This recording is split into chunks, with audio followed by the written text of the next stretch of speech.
Niyanig ng magnitude 5.9 ang Lubang Island sa bahagi ng Occidental Mindoro kaninang alas 4:23 ng hapon. Ito po'y naramdaman hanggang dito sa Kalakang, Maynila. Kaya't kumuha tayo ng update mula kay Rod Lagusad. Rod! Yes, Aljo, tama nga. Pasado alas 4 ng hapon kanina na maramdaman ang magnitude 5.9 na lindol na umabot pa na naramdaman dito sa Metro Manila.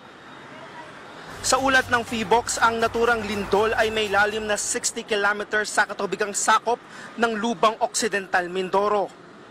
Naramdaman ang intensity 5 sa Lubang Occidental Mindoro at Puerto Galera Oriental Mindoro. Intensity 4 sa Makati City, Quezon City, Taguig, Malolos, Maykawayan, Obando at Plaridel sa Bulacan, Florida Blanca sa Pampanga, San Jose, Batangas at Tagaytay City. Intensity 3 naman sa Caloocan, Pasig, Cuenca at Talisay sa Batangas, Bacoor at General Trias sa Cavite, Rodriguez, Rizal at Mamburao Occidental Mindoro.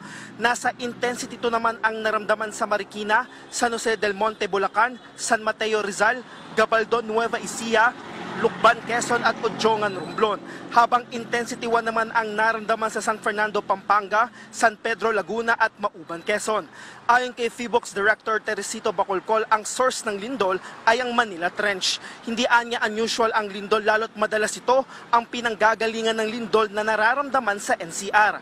Anya wala namang banta ng tsunami dahil sa naturang lindol, habang inaasahan naman ang pagkakaroon ng mga aftershock. Hindi naman inaasahan ng PHIVOX na magkakaroon ng pinsala dahil sa malalim ang lindol. Paliwanag ni Bacolcol, ang nangyaring magnitude 5.9 na lindol ay isa lang moderate earthquake. Ang naturang lindol ay naramdaman hanggang Central Luzon.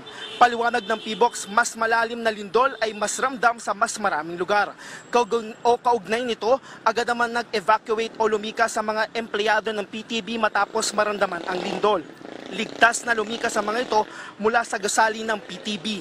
Samantala, kaugnay pa rin ang mga lindol na nagaganap ngayon, nagpapatuloy pa rin ang mga aftershock sa bahagi ng Surigao na maaring magtagal pa ng ilang linggo. Ang lindol dito ay sanhi ng Philippine Trench. Aljo, patuloy ang paalala ng PHIVOX sa mga tao na ligtas o sundin ang cover, duck and hold para maiwasan na magkaroon ng aksidente at huwag unahin yung pagkuha ng mga picture dahil dapat una nilang siguruhin ang kanilang kaligtasan. Aljo. Maraming salamat, Rod Lagusad.